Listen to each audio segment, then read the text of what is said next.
উমা যখন কন্যা হিসেবে বাড়ি আসেন তখন দেবীকে মর্তে স্বাগত জানাতে আগমনী গান গাওয়া হয়। রবীন্দ্রনাথ ঠাকুর, নজরুল ইসলামও আগমনী গান লিখেছেন। একটা সময় বাঙালির দুর্গাপুজোয় বিশেষ গুরুত্ব পেত আগমনী গান, কিন্তু সময়ের সঙ্গে সঙ্গে সেই আগমনী গান হারিয়ে যেতে বসেছে। এই আবহে মহালয়ার দিন আগমনী সঙ্গীতের আসর বসল উত্তর কলকাতার চোরবাগানে। পাথুরিয়া ঘাট স্ট্রিটে সঙ্গীত সন্ধ্যার আয়োজন করে সুতানুটি পরিষদ। অনুষ্ঠানের শুরুতে ঋত্বিক ঘটকের ছবিতে রবীন্দ্রসঙ্গীতের ব্যবহার নিয়ে আলোচনার আয়োজন করা হয়। প্রধান বক্তা ছিলেন চিত্র সমালোচক ও অধ্যাপক সঞ্জয় মুখোপাধ্যায়। এরপরে আগমনী গান করেন সঙ্গীত শিল্পী বিশাখ দত্ত। এখন ধীরে ধীরে দেখছি আগমনী গানের প্রসার কমে আসছে।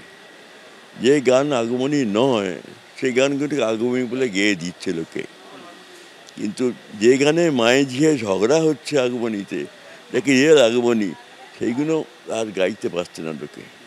যারা জানে কয়জন আছে। কাজে আমরা চাই আপনারা সকলে আগমনী গানের একটু বেশি করে প্রচার করুন, এটাকে বজায় রাখুন। এটাকে আগমনী গান বাঙালির একটা বিশিষ্ট ঐতিহ্য, এটা যেন বাঙালিরা ভুলে না যায়, সেই জন্য আগমনী গানের অনুষ্ঠান আমার। এই অনুষ্ঠানে গীতিকার দীনেশ ঘোষ, তারাচাঁদের গানও পরিবেশন করেন শিল্পীরা। সত্যজিৎ বৈদ্যর রিপোর্ট, এবিপি আনন্দ, কলকাতা। ওদের চোখের আলো নেই, মনের চোখ দিয়েই জগৎ দেখে ওরা। রং তুলি দিয়ে ছবিও আঁকে। সেইভাবেই মহালয়ার দিন রং তুলি হাতে নিয়ে কাশীবোস লেনের পুজো মণ্ডপে দেবীর চক্ষুদান করল ক্যালকাটা ব্লাইন্ড স্কুলের পড়ুয়ারা। ডক্টরস চয়েস তেল প্রস্তুতকারী সংস্থার উদ্যোগে আয়োজিত পুজো দেখো মনের চোখে ট্যাগলাইন শীর্ষক অনুষ্ঠানে প্রদর্শিত পোস্টারে লেখা ছিল, দৃষ্টিহীন ভাই বোনদের সঙ্গে মায়ের চক্ষুদান।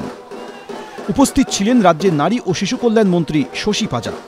দৃষ্টিহীন পড়ুয়াদের সঙ্গে নিয়ে মঞ্চে ওঠেন তিনি। তাদের সঙ্গেই দেবীর চক্ষুদানে সামিল হন।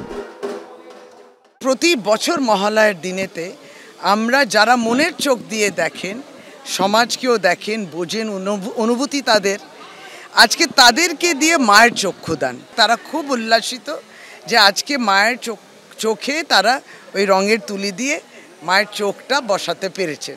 Today is very auspicious day because today is Mahalaya and it is very auspicious and made special by these children who are visually impaired. From last 2 years, Dr. Choice are standing with them, and we believe that Pujo is not for someone who can see Ma Durga. Pujo is for them who can see from their heart. বিভিন্ন ক্ষেত্রের বিশিষ্ট দৃষ্টিহীন ব্যক্তিদের অনুষ্ঠানে আমন্ত্রণ করা হয়েছিল। অত্যন্ত ভালো লেগেছে। দিদির সঙ্গে দেখা হয়েছে, আমরা জানতাম দিদিকে মায়ের মতন দেখতাম, মনে করতাম, এবং আজকে কাছাকাছি দিদিকে পেলাম। দিদি শশী পাজা অত্যন্ত মাতৃ সুলভ তার আচরণ, এবং আমরা অত্যন্ত খুশি হয়েছি তার সঙ্গে কথা বলে।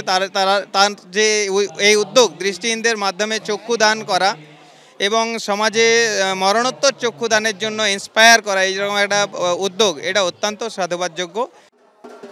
88 বছরে পা দিল কাশীবোস লেনের পুজো। এবারে তাদের থিম পাকদণ্ডী। লীলা মজুমদারের বিখ্যাত আত্মজীবনীমূলক গ্রন্থের নামেই পুজোর থিমের নামকরণ করেছেন উদ্যোক্তারা। শিশু সাহিত্যে লীলা মজুমদারের অবদান উদযাপিত হবে এই পুজোর থিমে। সমীরণ পাল, এবিপি আনন্দ।